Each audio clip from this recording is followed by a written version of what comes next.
So the first session today, I'll invite up, it's the role of Australian equities in portfolio management, and it's Martin Conlon from Schroders.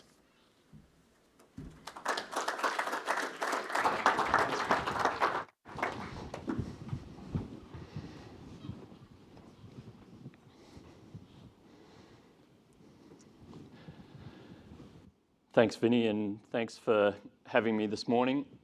Toby has already referred to the Zoltan from Credit Suisse's article on war and industrial policy, and I'm going to set the scene this morning just with a few comments on how we see Australian equities fitting into the world. But my overarching message would be that I would share the sentiment that things have changed.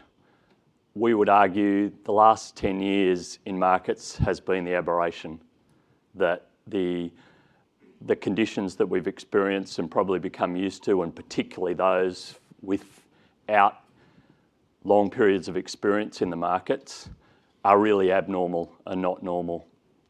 And that what you're going to need to do in investing in the future is going to be quite different, in my eyes, to what has worked in the last decade or so. So I'll spend 10 or 15 minutes just trying to set the scene in that context and argue a little bit as to why that's the case, and then we've got a panel discussion after that to dig in a little bit deeper to those issues.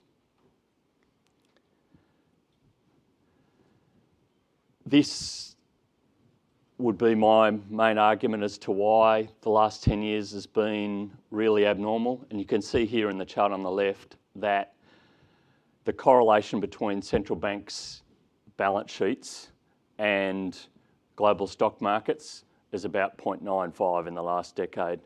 There has been one driver. It's nothing to do with the economy. It's nothing to do with profits.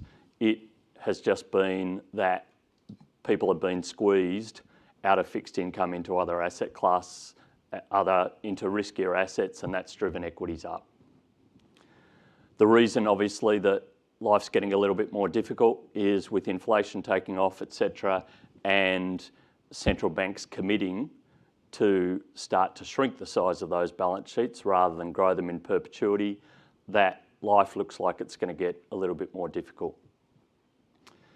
The chart on the right, and this is for the US market, again is interesting in terms of underneath equity markets, what's happened with that massive intervention in equity markets.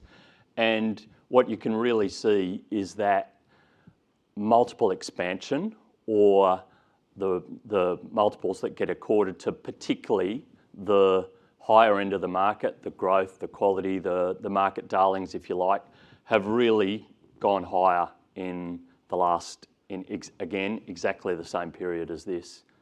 That expansion of multiples, being prepared to pay for earnings into the very distant future, has really been the unusual factor of markets in the past decade. At the other end of the market, the value end, for want of a better word, you've seen almost no change. Multiples haven't risen for that end of the market. It's just been about that separation. If we look at the same message in Australia, the picture's identical. This, again, the periods coincide almost perfectly with that market intervention. The Fed put, whatever you want to call it, it was about financial stimulation to drive the prices of assets up regardless of what was going on in terms of underlying fundamentals. And again, you can see that although there's obviously been a reversion in the last 12 months ago, and again you can see that value managers, for want of a better term, have done a lot better in that period. That separation in multiples has been going on for a long, long time, and the valuation gap is about as wide as it's ever been in history. So we are justifying some pretty high multiples, particularly for the stocks that, as is pretty common, everyone's had a very favourable experience with. You talk about a CSL or whatever, no one wants to sell it. There has never been a good time to sell CSL. And those love affairs mean that people justify multiples that are much higher than normal. This to me is a really interesting backdrop though, and probably again predates almost the global financial crisis, and in part sort of goes back to why it occurred in the first place. And that really is this long run separation between wealth, or the value of assets in stock markets, and GDP, or the revenue of the economy. So interestingly, you can see there in both the US markets, and I've ripped off this chart from Ben Hunt at Epsilon Theory, but we've recreated the same chart in Australia, and you can really see that household net wealth, or the feeling of how rich people are because of their asset base, has really separated through that long period. And again, the period since the global financial crisis has really been the epicenter of that separation. Why do I think it's important? Well, I suppose you've got two questions. Do you think this can happen forever? Can we separate the value of assets from the revenue and the cash flows that justify those valuations perpetually? And where I come from, the answer to that is a firm no. An asset has value only because it gives you a cash flow stream. And we've forgotten a lot of that in recent times, and that is why we've got this separation. In part, it's driven by some companies where people think that they will be these massive streams of profits into the distant future, and it's okay to pay for them now. And it's also about just paying much higher prices for the cash flows that are there. And obviously that was driven by central banks again, with taking interest rates to zero. So that separation to me is a big deal, and one way or the other, I think there has to be a closing in that gap between the two. And that really means a change for markets, and I'll go on to what I think it means in terms of structure.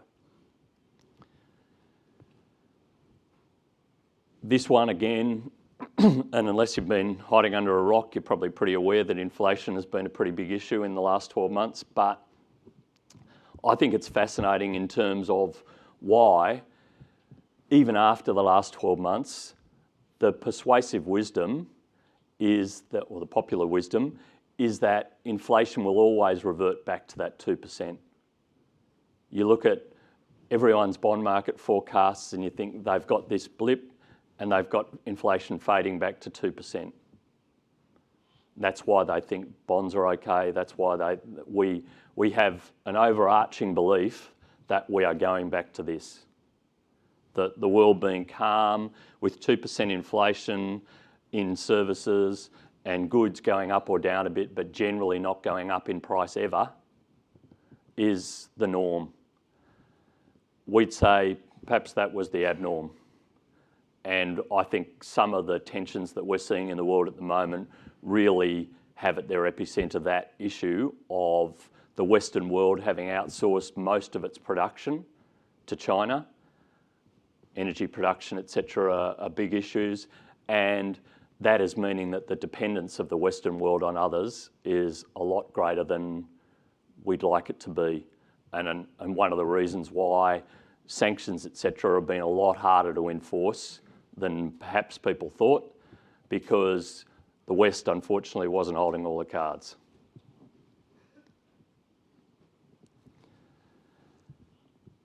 This is another interesting take on both the past and, if you like, our view of what's going to happen in the future.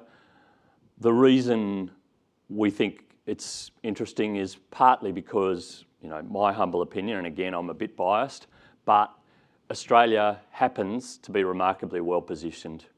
We have a lot of what the world wants, in that the commodity exposure, food and agriculture, relatively abundant energy. We're a great spot for renewable energy. We happen to be long all the things that Europe, etc., at the moment are struggling because they're short.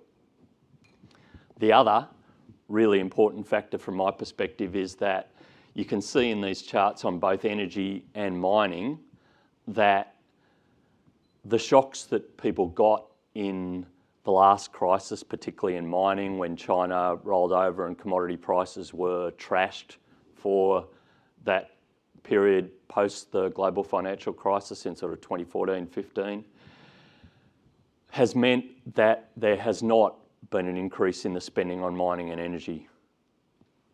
And that supply-demand imbalance that we're seeing in a lot of things at the moment, and we'll probably get into it, but things like ESG also play a role here, that even with renewable energy spend rising, the total of what we're spending on energy isn't.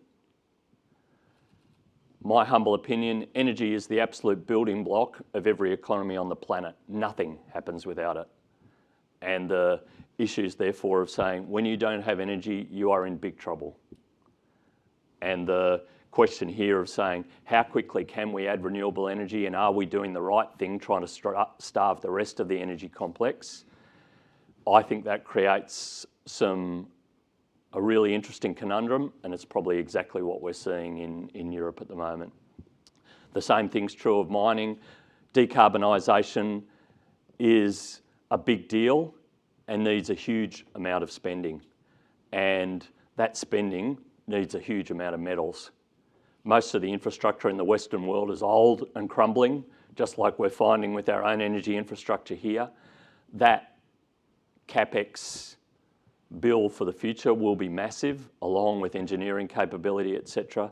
Those things to us are very long dated, are going to need a lot of spend and a lot of engineering capability, and we think some of those enduring beliefs in the commodity cycle, what drives it, how as soon as we think that there's a recession, the knee-jerk reaction is just sell commodities. Some of those I think are probably going to need to be rethought. Just lastly, again, in going to the characteristics of market and what's worked in portfolios over the last couple of decades, again, I'd point out that you go back to that chart I showed you on central bank intervention. Value underperforms growth, that bar at the end, exactly the same parallel. Value did badly basically at exactly the same time that interest rate reduction and central bank intervention took over, and we justified high multiples and growth won.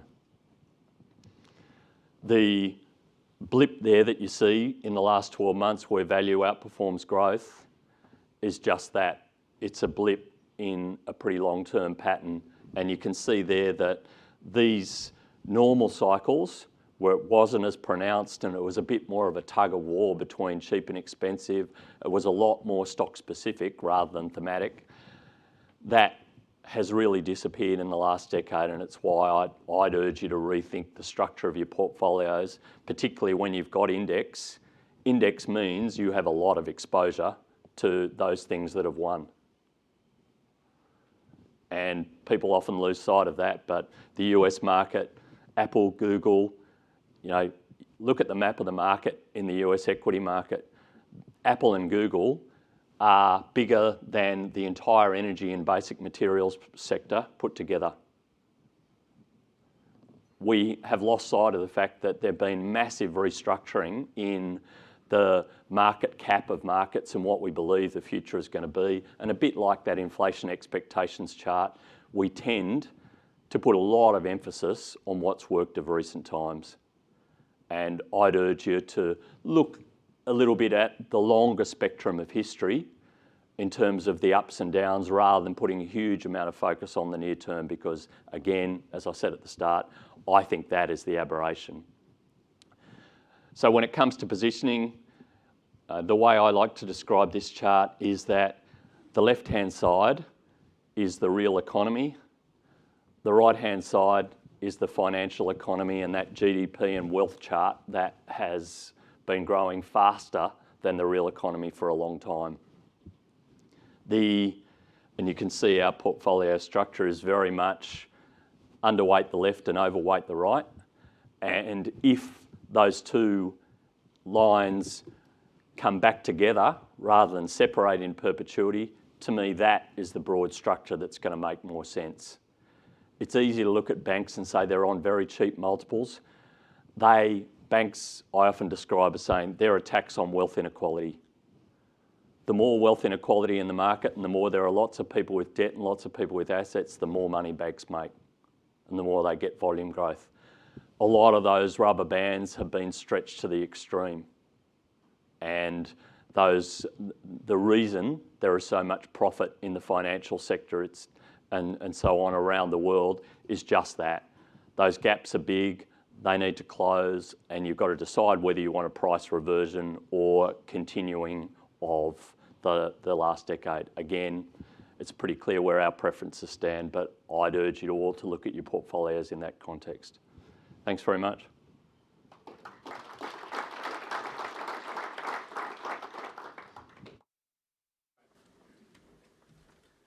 Thank you for that start there, Martin. Can I just call up the panel representatives? So, Anne-Sophie Williams from Schroders, Anthony Golowenko from MLC Asset Management and the Multi-Asset Award winner from IMAP this year, Chris Reynolds from Infinity, and Peter Bell from Bellmont.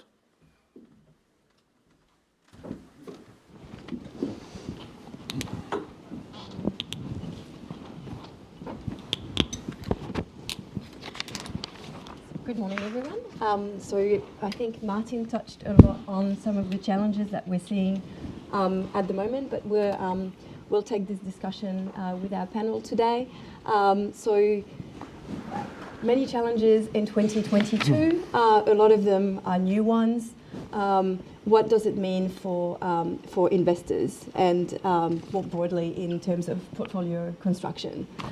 Should we start with you, Anthony? Sure. Welcome. Good morning, everyone. I'm a late starter, as mentioned, and Vinny touched on it there. So as a result of success in the broader business, I'm here talking about Aussie equity, and a lot of the themes that Martin outlined are really key. So themes around real economy, financial economy, a calibration of portfolios to effectively a deflationary world, going for growth.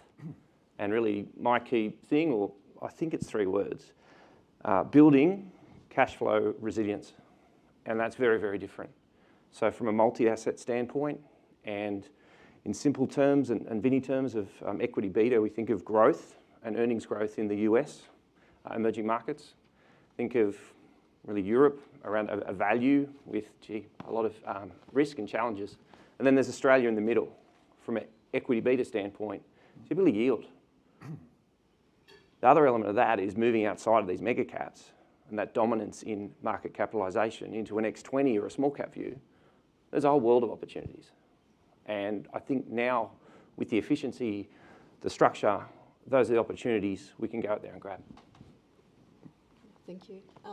Peter, do you want to add anything on what are the key considerations in the current environment for investors in terms of portfolio construction? Yeah, look, I would sort of echo a lot of the things that Martin was saying, where I think we've really changed the market environment very significantly. We have had this extraordinary period of calm and moderation, and the cost of money has been virtually nothing, and that's really seen the rise of a lot of unsustainable valuations for many parts of the market, in equities, in real assets, in property, all over the world.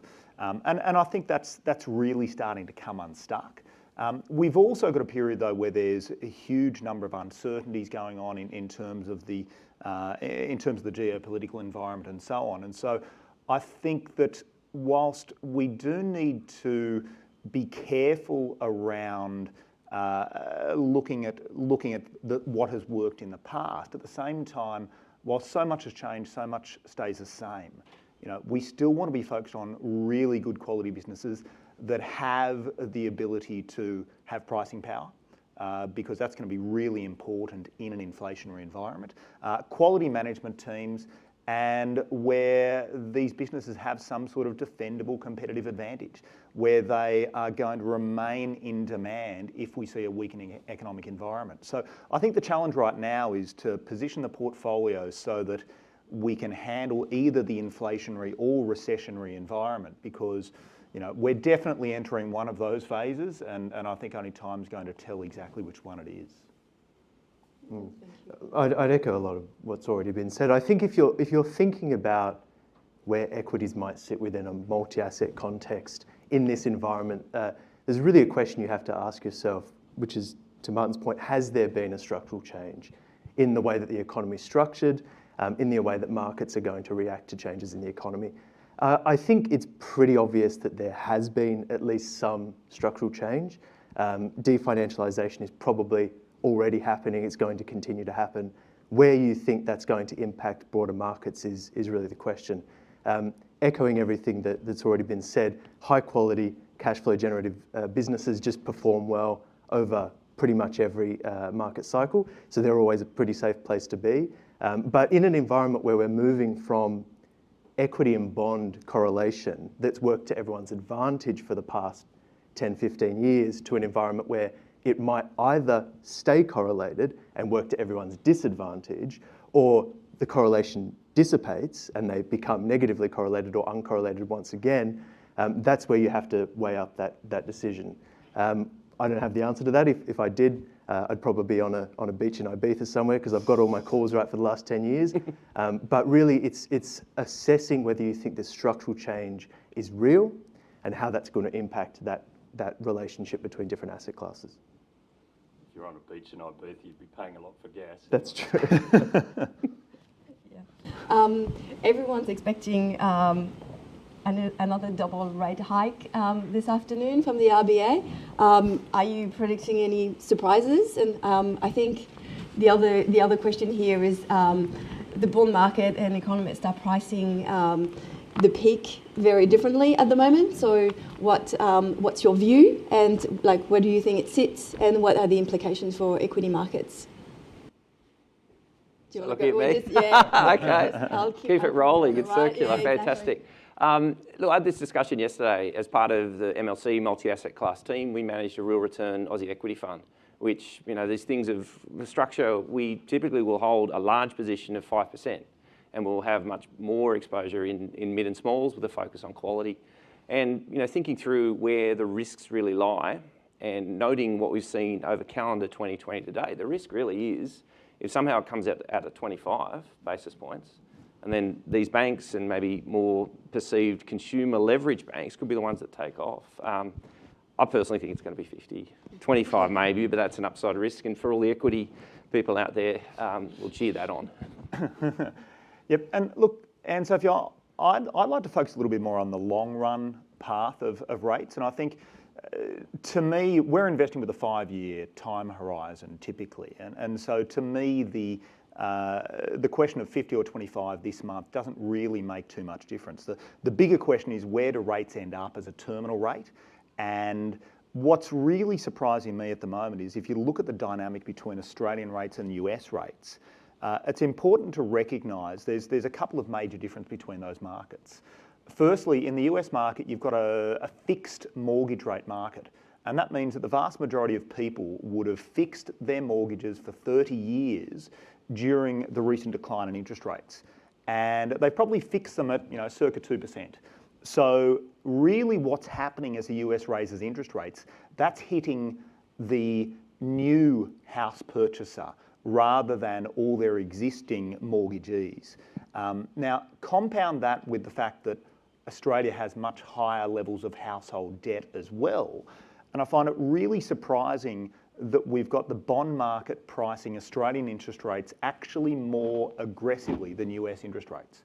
So we've got a completely different structure. In Australia, those interest rates hit home immediately on everyone. Well, almost immediately when all our short-term fixed rates start rolling off in the next 12 months.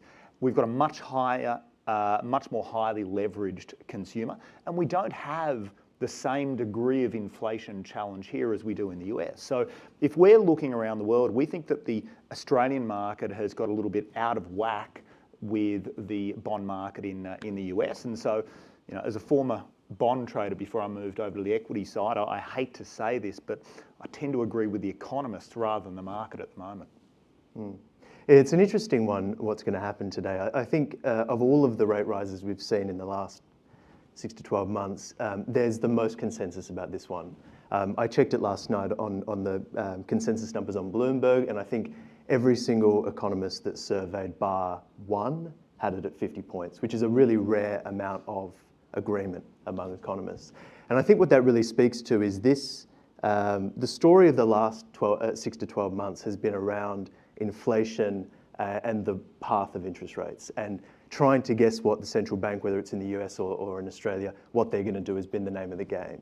I think that path of interest rates is less contentious now, particularly in the States.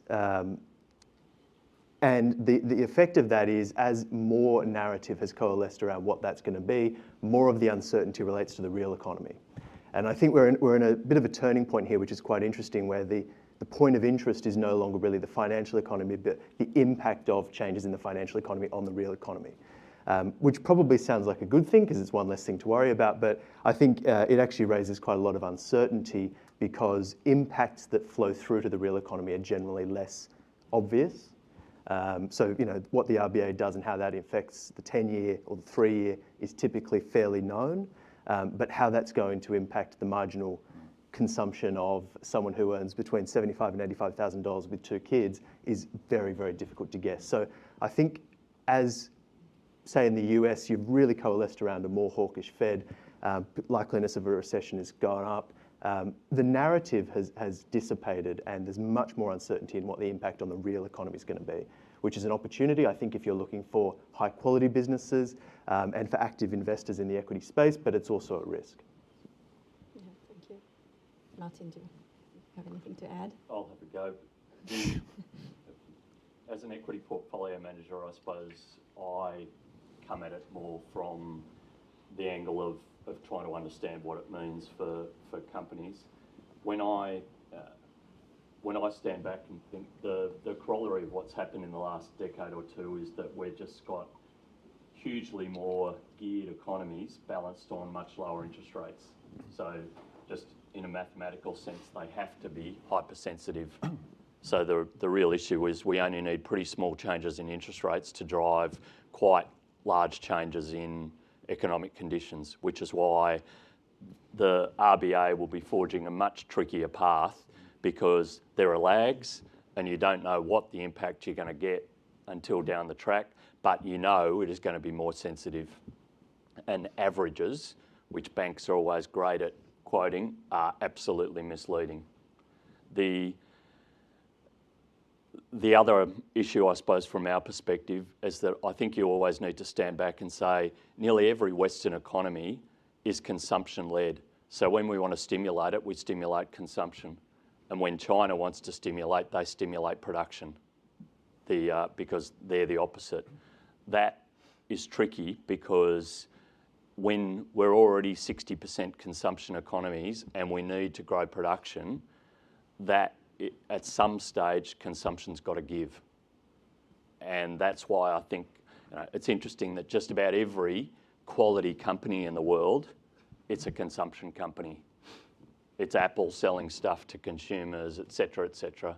And I think that psyche from an equity investor perspective has built over a long period of time where at every turn, we've resorted to stimulating consumption. And again, I'd probably say, I reckon we're pretty close to the end of that game. At some stage, we need to start building again. And actually, we don't have enough capacity in engineering and production and capability to do the stuff that we need.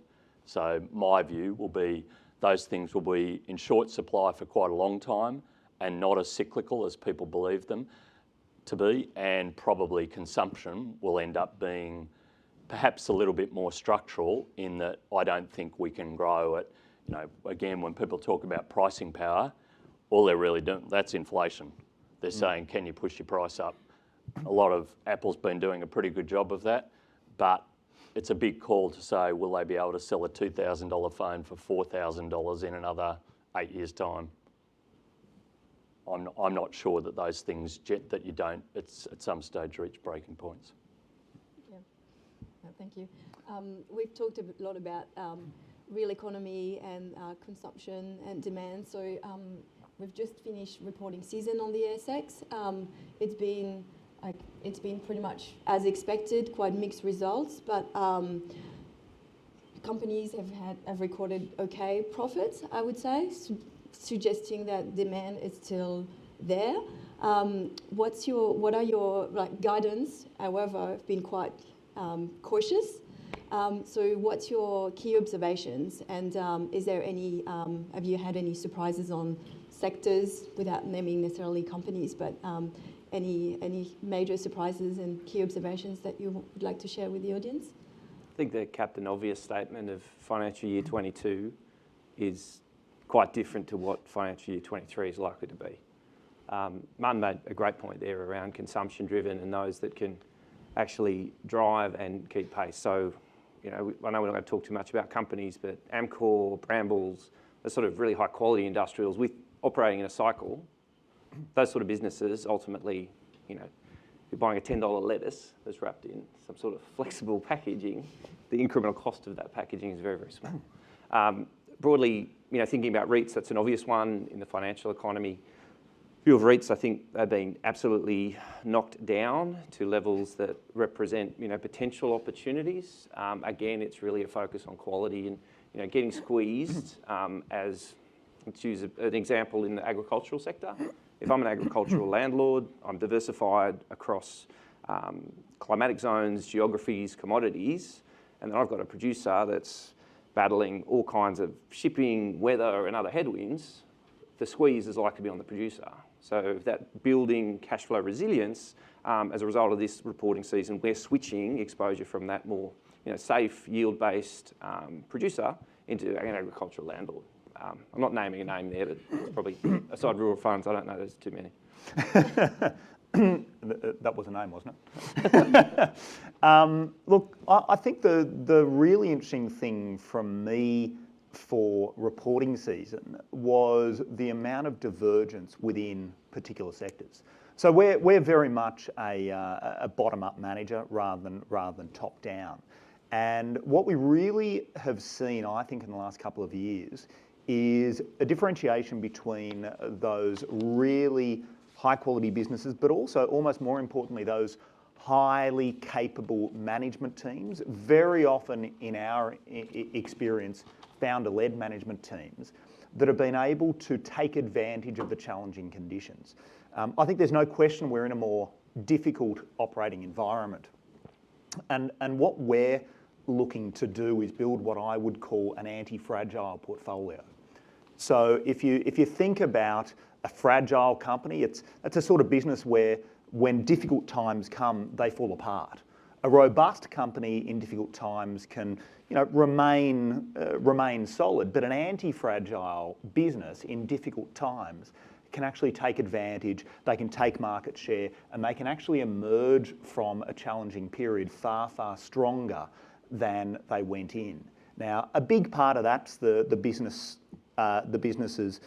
core characteristics. So the quality of the business, you know, fixed cost versus variable margins, you know, the quality of management, that sort of thing. But the quality of management, I think, is the most important driver there. And so we think that in this sort of challenging environment, the importance of a quality management team has really increased. And we're seeing this big divergence between the okay operators in any particular sector and the really good operators in a particular sector who have generally been counter-cyclical. When everyone else has been running for the hills, they've been investing at a faster rate to look to grow and take advantage of those opportunities. And they are tending to come out of this most recent challenging period much stronger, in our opinion.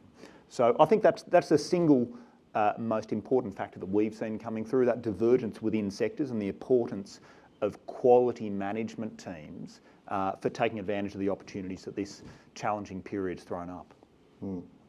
Maybe I'll take a slightly higher level view, just to change it up a bit.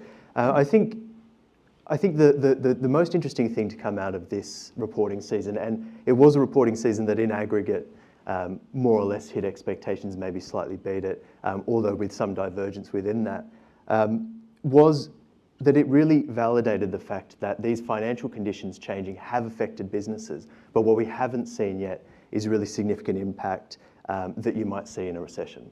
And this all comes down to that interesting dynamic that we have at the moment, particularly say in the US, but we're also starting to see it in Australia, where real growth is very low or potentially negative in the US, but unemployment's still extremely low, tight labour markets, demand is still high. Those impacts of a potential inflation haven't hit businesses yet, and they certainly didn't hit in the sort of last 12 months. So revenues were strong, cost pressures are obvious across most businesses. That's probably why we saw higher quality businesses outperforming.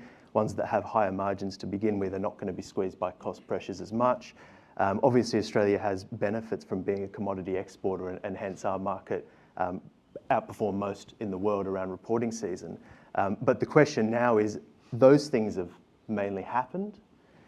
What is the impact going to be in a real sense? So is the widget maker going to be selling less widgets now, rather than is the widget going to cost more to produce? That's a real uncertainty. I don't think anyone knows the answer to that. We still have expectations of EPS growth in the 4s. That's potentially a little bit bullish, I think. And even that is slightly below trend. So I think we'll start to see those come down over time as people digest the fact that what we've seen thus far is a financial shock more than anything, and what we probably will see in the next 12 to 24 months is an actual recession.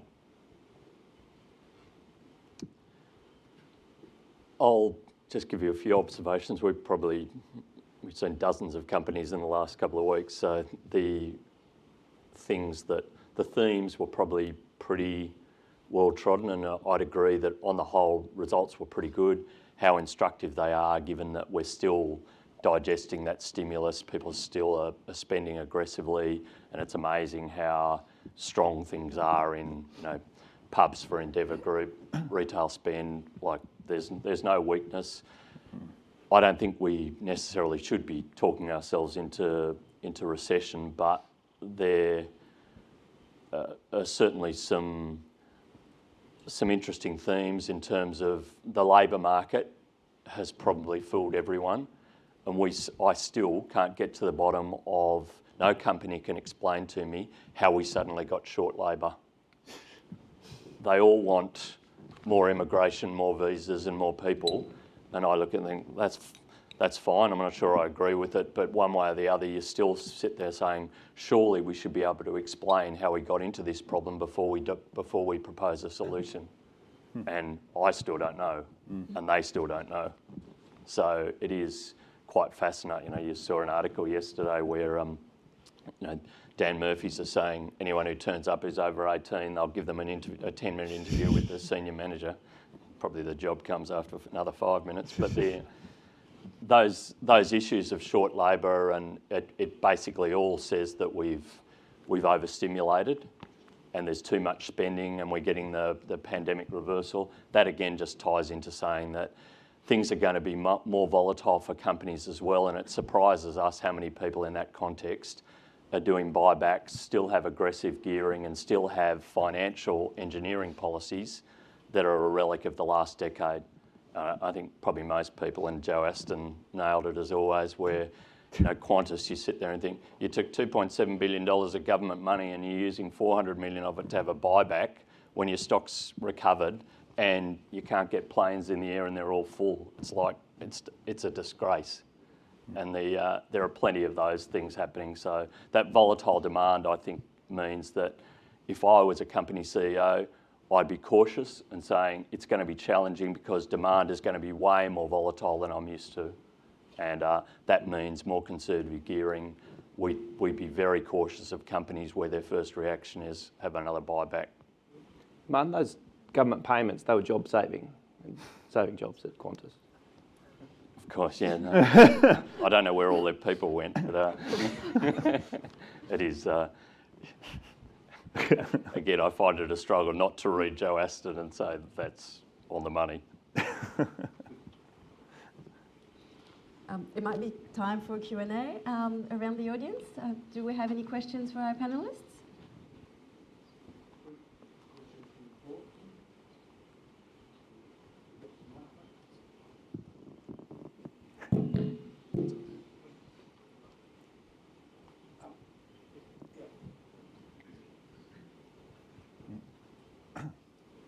Martin, your chart that showed that divergence that keeps getting bigger and bigger between GDP and wealth, what if anything, in your mind, in the near term at least, won't reverse it, but will narrow that gap? What are the main things that could help that?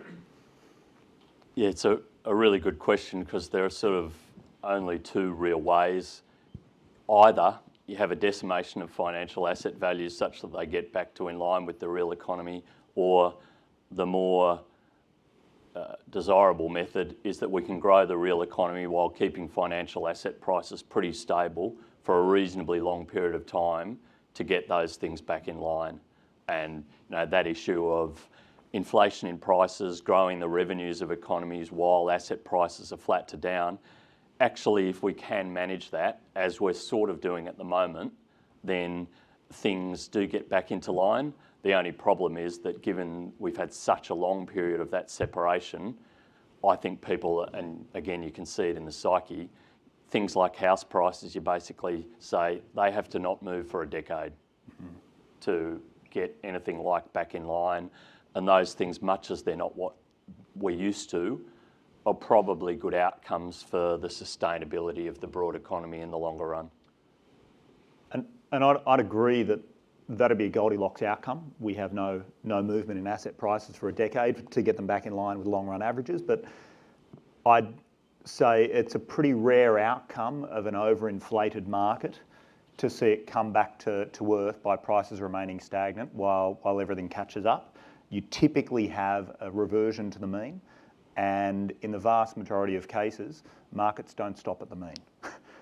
Markets overshoot on the upside and on the downside. So I think that is it's a risk which I think has been almost trained out of the Australian psyche. That if we're talking about house prices, that they only ever go up. Well, that's in the context of interest rates that only ever go down. Now that paradigm has shifted, and I think we're already seeing some fairly sharp falls in house prices. And I think there's a really good chance that could continue, and with sentiment it can build on itself as well. So I think it's definitely a non-zero risk. Martin spoke before about how the banks always talk about the average borrower is so far ahead on their mortgage. It doesn't matter. The marginal borrower is the one that matters. You only need to have one or two sales in a particular area that are forced sales when there aren't a lot of buyers in there to reprice that whole market. And so I think that this excessive focus on averages is really, really dangerous. The 6 foot man can drown walking across a river that's only 4 foot deep on average. We need to keep in mind all these sorts of factors, because it's been so long. Yeah, and it's a real common sense. To me, often isn't that common. It was interesting, we were talking to Matt Common after the result, and just that sensitivity they publish of saying how much they think they could lose in various economic scenarios, and I think their number was 6 billion or something like that. And I just asked him, so standing back from it, we spent the last 30 years gearing up to the economy, you got the lowest interest rates ever, and your worst case scenario is that you lose about 4 months' profit. Does that make sense to you? Yeah. And he didn't have a very good answer. Recency bias. Yeah. At the risk of being too much of a devil's advocate, although maybe it's a good thing, we don't want it too much of a love-in. I think that certainly an element of what you're talking about, Martin, is true. I mean, the financialisation that we've seen in the last 10 to 15 years is a very real thing. You can see it in the data. That's definitely a part of the story. I think another part of the story, and maybe this will put some light on how it might shake out in the long run, is that we've seen the share of gross national income going to capital has increased, and return on capital has consistently outpaced GDP, whereas return on labour, i.e. wages, has consistently underperformed, which means that the lion's share of appreciation in the economy has gone to capital. That's a real phenomenon. It's not explaining all of what we've seen, but it is a big part of it. In order to see a reversion back to them, we'd have to see that reverse in some meaningful way. I think a lot of people expected that to happen with the tightness of the labour market that we've currently got, but wages haven't risen above inflation significantly. or at all in a lot of areas. So that might still happen, but it hasn't happened yet. And in order for that to revert, you'd have to see that equation shifting significantly back in favour of labour over capital. Question here. Sorry, just a quick question. Something that is in my mind is the wall of money that comes from the compulsory super system. So what role does that play in sort of moderating any adverse future outcomes? It's a really good question. I think those, and back to a market sort of view, we've got to make the inference that the bulk of that is invested in or around, those going into equities in or around those largest weights. From a global perspective and things like the US, which is more tech heavy, that's concerning.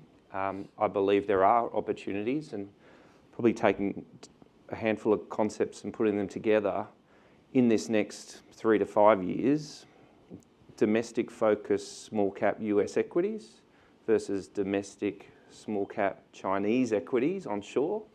I think that's a really, really interesting dynamic, and I'm talking our positioning, there's an opportunity there, fundamentally just from the cycle. And that stimulus, maybe China is a bit more closed, we will grow robustly onshore.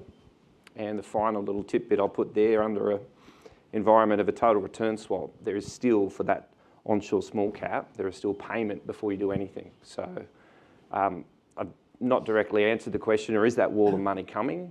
Where it goes needs to be quality. And my view, an advocate deploying, all of us here are ultimately doing a simple thing. We're deploying capital for an expected outcome over an appropriate time period at appropriate risk level. So where that goes, we probably advocate to do that judiciously and do that with a view of risk, but will reward potential, but also risk. Yeah, I think in terms of that wall of capital, I think more than maybe in the last few years, there's actually choice as to where you can put that capital. I think if we go back 12 months or so ago, we had a lot of these really good quality companies trading at outrageous valuations and couldn't possibly justify it. You had bonds, which you wouldn't want to own any duration in that sort of environment, or very little anyway. And so it really was a struggle to try and allocate capital in that environment. Now, we tried to find some more uncovered, more at the value end, but with some quality characteristics. That's hard work. I think now with what's happening in the markets more broadly, there's actually a lot more choice, ironically. We're in a more difficult environment, definitely, but there's actually a lot more competition for that marginal dollar. I would argue that Aussie bonds at these levels look reasonable. Pricing in 380, which is even a little bit more aggressive than the US. I think that the Aussie bond market doesn't look too bad. We've seen many of those high quality businesses fall 40, 50% or more in an environment where their earnings are growing by 15 or 20 still. Now, it doesn't take too many years for those lines to converge and to actually get those multiples down to a pretty attractive level. We're definitely starting to play in that space again now for the first time in quite a few years, buying some of those great companies. So we actually think there's more opportunities to deploy a dollar today than there has been in recent times. Yeah, I would agree with that. I mean, the divergence is a risk, it's also an opportunity. In terms of your question, how could the wall of money moderate the outcome slightly? I don't really think that it can. The issue that we have around the world is not really an issue of not having enough assets. It's not really of not having enough savings. It's where those assets and savings have led asset prices and how that might interplay with the real economy. So, I mean, if we have some massive policy change and suddenly, it's Team Australia and every super fund has to invest in X number of manufacturing projects or something like that, maybe it's going to increase Australian manufacturing a bit. But in aggregate, a wall of capital is not the solution to the problem we have at the moment, I think. I'll be a little bit more controversial, but I suppose my take would be we're reasonably close to that inflection point where the payouts from superannuation are more than the inflows anyway, so I don't necessarily think there's a wall of capital. I'd probably also say if there was a wall of capital, it's hard to know why the RBA needs to own a third of the government bond market. That was intervention for if the market was pricing it and we're awash with capital, then I don't really know why that should ever have been done. And probably I'd also say that it's amazing how much of what we buy in the stock market these days is intangibles. We are not giving capital to companies to build things. We are basically buying what we think is a right to buy future cash flow streams. The amount of profit that Apple or Google leave is totally arbitrary. They do not need your money. And some of those things, I think, again, just fall into the camp of saying it is what we're used to. It's not necessarily the longer term norm. Whereas, when we're giving capital to, if we need to spend $300 billion fixing the energy infrastructure of the country, perhaps we should start doing it. And that there's a lot of fixed investment there. Those sort of things would, to me, be a bit more useful way to spend the superannuation money than what we're currently doing. Final questions. I have one which, to try and wrap this up, to go back to your excellent graph of the separation of wealth from GDP in Australia, which I think you mentioned was modelled on the one on the right, which was the US example. So in a portfolio construction sense then, this discussion about Australian equities and the opportunities that lie there, where does that leave you thinking about Australian equities in the context of the overall portfolio? Overweight, underweight, your strategic norms? Look, I'll start off there. I think there's a pretty good case to be made to be a bit overweight Australian equities. I think there's, like I was mentioning before, I think the bond market has been overly aggressive in terms of expectations of interest rates in Australia relative to globally.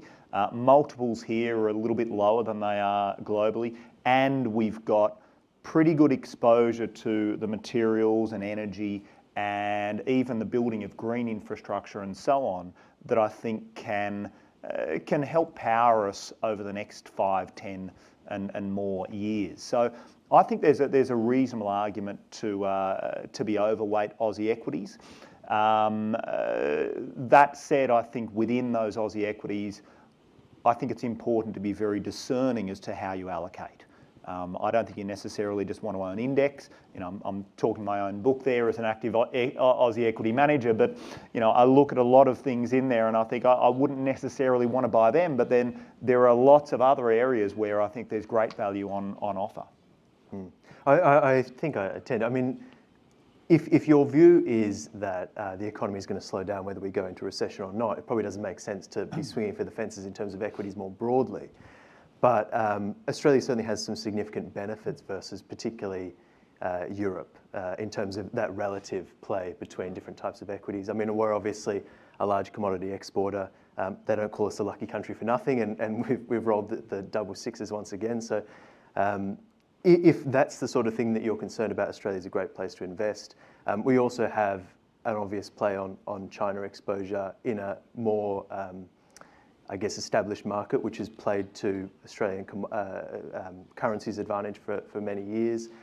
So that's obviously a risk and it's an opportunity. But if you think that both of those things are going to be tailwinds, and they probably are, then Australia is a good place to invest versus a lot of other parts of the world. I'd sort of jump in on that and that point of being really careful in where you're investing. So US growth, where are the opportunities there? That's probably more in a high quality tech basket. There is now a real cost of capital. These established businesses, really strong businesses. There's something out there that's innovative and perhaps coming out of a 5-year view 5 years ago of I'm going to dominate the market, winner take all, I'm just going to grow, I need capital. Well, how does that business survive? And I think the disruptor actually becomes acquired and that high quality tech basket. You wouldn't necessarily think about cash flow, but they do generate quite a lot of cash flow. From an Australian standpoint, yeah, exactly, into that resource, green, metals, cash flow generation, resilience to that cash flow generation. Within the fund that we are running, we have an ability to collar, so protect on the downside, but give up some upside. And doing that with an income focus, with some franking credits, From an Aussie equity standpoint, that makes a lot of sense. Be aware of China for sure. And these sort of sessions and some controversy, I'll put out their REITs, listed versus unlisted market. We've still got cap rates, holding up in unlisted. The view, I think cap rates have, really very difficult to see them going lower. But for those managers who are going to be active, are going to roll their sleeves up, actually create properties with high amenity, high functionality, great location, that's where there's going to be value created, all of which supported by, again, really strong tenancy, inflation or strong linkage in their rental component. So I think those really high quality assets and infill logistics, which is part of a pivot we've seen through COVID, I think there really are opportunities there. Absolutely be selective. And I've expanded from Aussie equity sort of to Aussie A-REITs within those highest quality ones. And know your customer. Know your customer. What does this business do? Who are their customers? Who's buying a $4,000 iPhone? It's probably the same downsizer who's going and buying furniture from Nick Scali. Not on credit, but just know your customer and be selective. That great start there. So thank you.